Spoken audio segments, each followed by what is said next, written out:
Well, hello there, you beautiful, beautiful, amazing, wonderful people. It's Monday, baby. It's Monday. I know that I'm not very good at the days, but I generally get Mondays right. It's just as the week progresses, that slowly goes to shit. But anyway, you're looking absolutely amazing, and I hope you have an amazing week. Let's get straight into the meat and potatoes. There's 2 videos are coming today. This is video 1 of 2. Make sure you keep your eyes peeled for video 2, as we're going to be talking about Erika Kirk and the Romanian Angel situation, to see whether we can find anything that's credible that links her to potential trafficking of young people that seemingly have become almost as...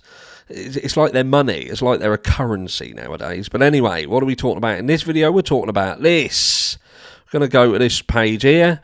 And she's basically fighting back. She's pushing back on the criticisms that she's had over how she's handled Charlie Kirk's death, her husband and father to her children. Let's see what she says.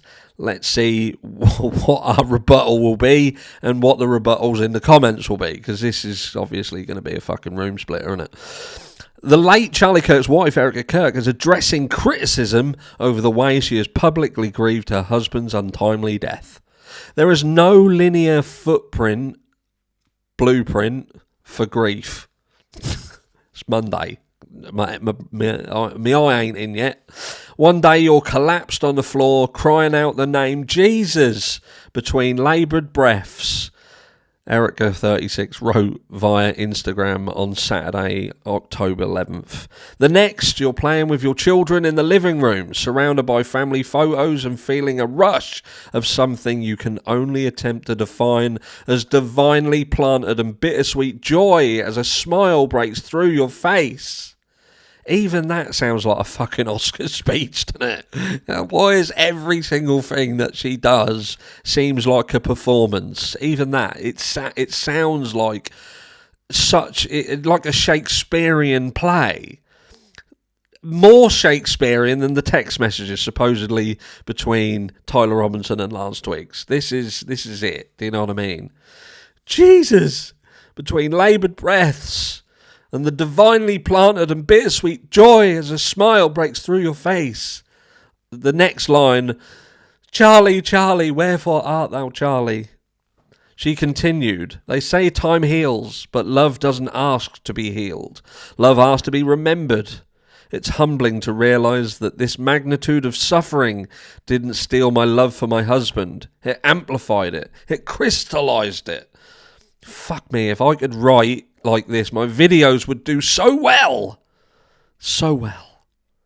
I could... If only I had a chair next to me. They could do so well. So well. Anyway.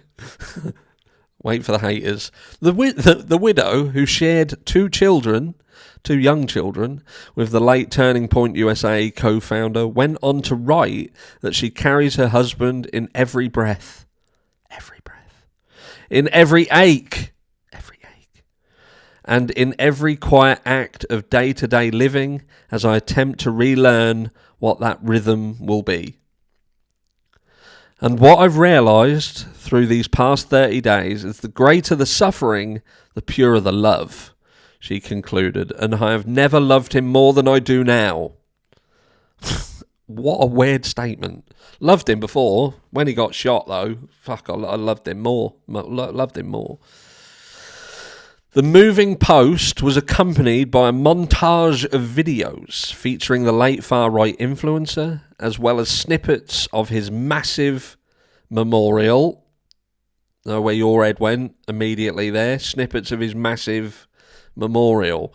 Held on September 21st at State Farm Stadium in Glendale, Arizona. The memorial, which was reportedly attended by as many as 90,000 people, featured appearances by Vice President J.D. Vance and President Donald Trump, and in addition to many other prominent Trump cabinet members. Look at that.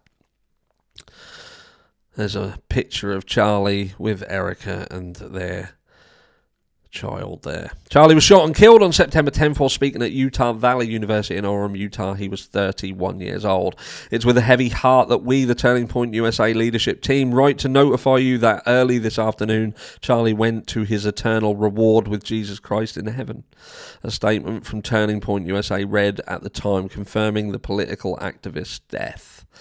After a 33-hour manhunt, a 22-year-old patsy suspect turned himself into authorities at the behest of his parents, apparently, was subsequently arrested and charged for allegedly murdering Charlie. He is currently being held without bail in a Utah jail. If convicted, the 22-year-old faces the death penalty. So look, yeah, so she's pushing back a bit, which I get, and do you know what I mean? There is, the only part of that I kind of, that resonates with me is you're right, there is no specific blueprint for how somebody should mourn, how they can, how they will.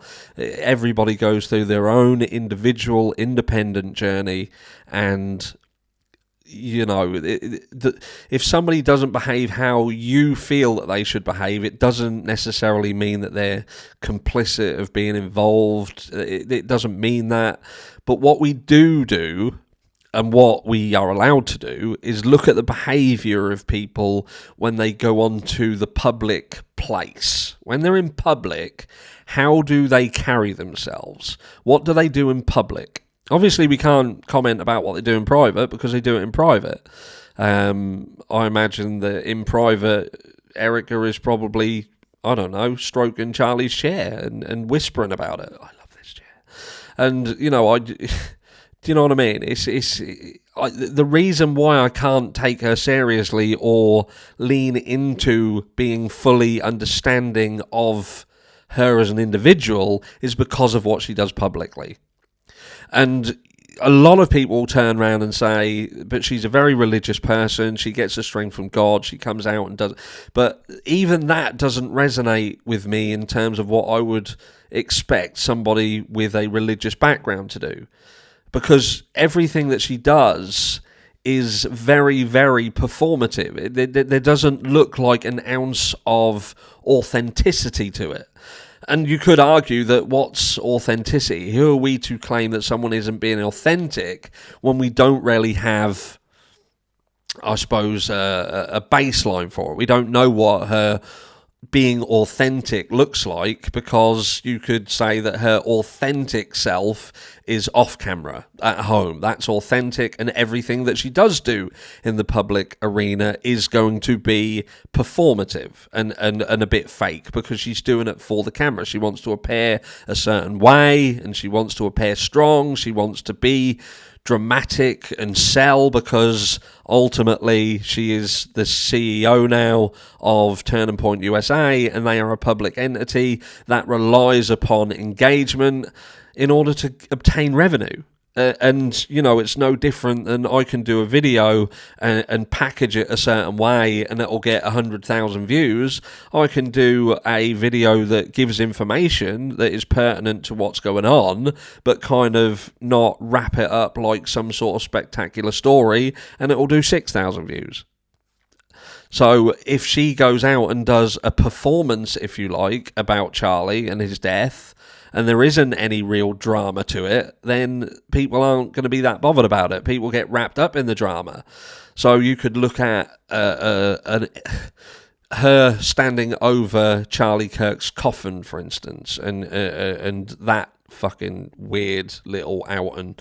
Some people will say, really bizarre, shouldn't have happened, that should have been done in private, especially if she's a religious person. That was a very, very intimate thing. Flip side of that coin is she might have done that all intimately, secretly, privately, all by herself, and done it real, and then done a performative version of it for the audience, because they as a business understand that's what the fucking audience want, because a lot of people like to see shit like that, and it will drive engagement, and engagement turns into revenue. Revenue is what everybody fucking wants. If she wasn't bothered about the money, and I'll say this, she was a multi-millionaire, mate. She was a multi-millionaire way back when, before the Charlie Kirk days. They were a wealthy family. And she doesn't fucking need the money. She don't need it. So the fact that her partner was executed publicly, literally shot publicly, for her to jump straight into the position of CEO of Turning Point USA, that would say that she has got some... She wants to do it. She wants to do it. And that is another thing for me that I find problematic, because I look at it like, well, your partner, your husband, the father of your children, sat in that chair, done what he did, and he was killed for it, which has now left your children without a father, albeit temporarily, because I would imagine that she'll get into another relationship. Not going to mention any names at all.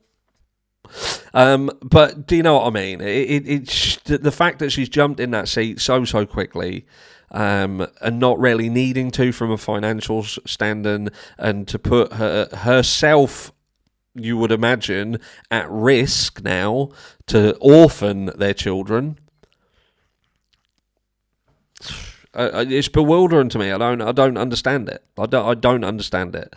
But again, I touched on this, or I will touch on this in the second video today, with respect of wanting to push on Charlie's what he wanted to do. If this is genuinely about, she is purely doing it to make sure that Charlie didn't die in vain. She wants to push forward. It'll be interesting to see whether she does truly push the things that Charlie himself, not necessarily Turning Point USA, but Charlie himself on a personal level, that she would have had personal knowledge of, will look to push that as ferociously as he did.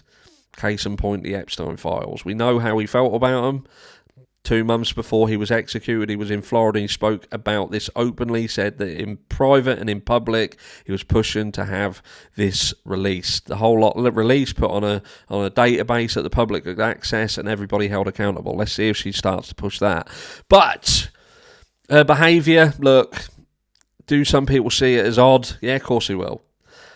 But is it as odd as this? And this is something that we will touch more on tomorrow. Check this out. Yeah, we're... You guys see what happened?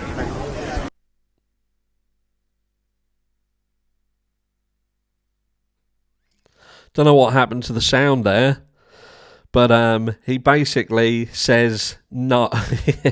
He saw it and laughs about it. But I just thought I'd give you a little teaser there.